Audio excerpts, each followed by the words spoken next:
Opening visuals. War footage. Tanks crossing deserts.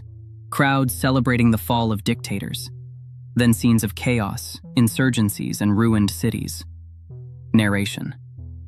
For decades, the United States believed it had the power to reshape the world. If a hostile regime threatened American interests, Washington believed it could remove it and replace it with something better. This strategy became known as regime change. From the Cold War to the early 2000s, American leaders repeatedly attempted to overthrow governments they considered dangerous. Sometimes secretly, sometimes through full-scale invasion. But today, something has changed. The United States, the most powerful military on Earth, has become deeply reluctant to start regime change wars. The question is, why? What made Washington abandon one of its most aggressive foreign policy tools?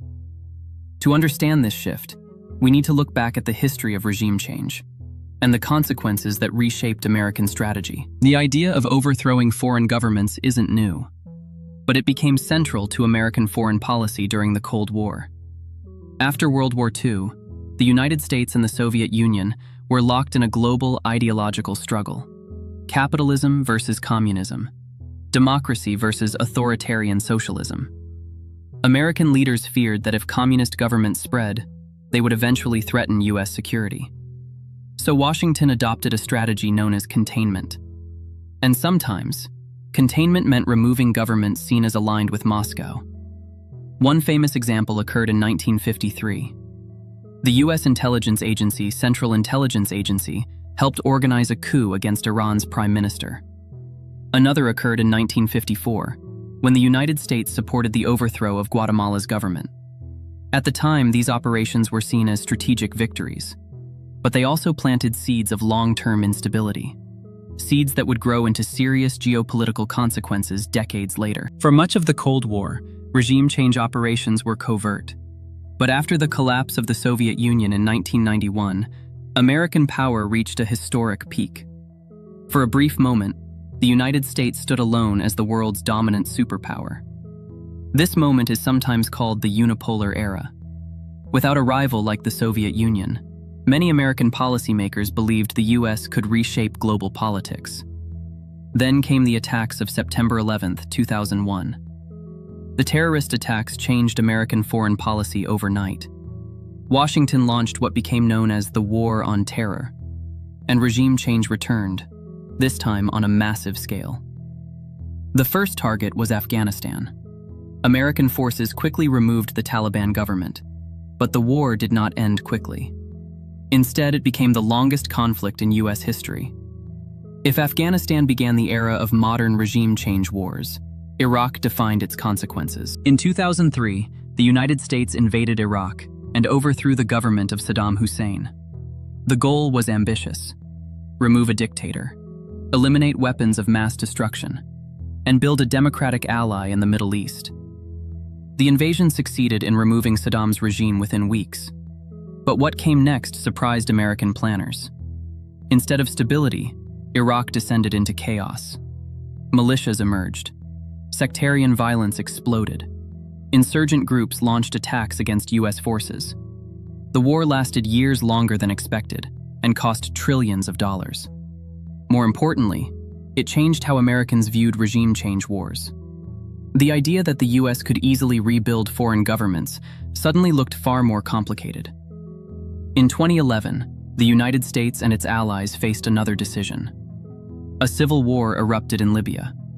The government of Muammar Gaddafi threatened to crush rebel forces. Western countries intervened militarily. Airstrikes helped rebel forces overthrow Gaddafi's regime. At first, the operation appeared successful, but Libya soon fractured into rival militias and competing governments. Instead of stability, the country became one of the most unstable regions in North Africa. For many American policymakers, Libya reinforced a troubling lesson. Removing a regime is often the easy part. Building a stable political system afterward is far harder. Another major reason the U.S. is stepping back from regime change wars is the return of powerful rivals. During the 1990s, America faced few serious geopolitical competitors. Today, that is no longer the case. Two countries have dramatically increased their global influence: China, Russia. Both countries have modernized their militaries and expanded their strategic ambitions. For Washington, this shift means something important. Instead of focusing on overthrowing weaker governments, American strategy now prioritizes competing with other major powers. That means preparing for potential conflicts in places like the Taiwan Strait, Eastern Europe, the South China Sea. Large regime change wars could drain resources needed for these strategic competitions. Another major factor is cost. The wars in Iraq and Afghanistan cost the United States trillions of dollars. They also involved decades of military deployments. For many Americans, these conflicts became known as forever wars. Public support for large foreign interventions began to decline. Both political parties started questioning whether regime change wars truly served American interests. Even U.S. presidents from different parties began emphasizing the same message. America must avoid long, open-ended conflicts overseas.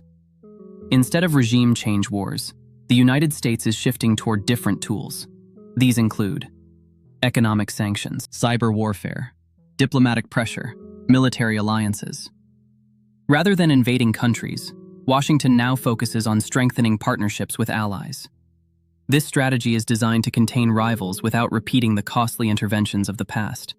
So has America permanently abandoned regime change wars? Not entirely.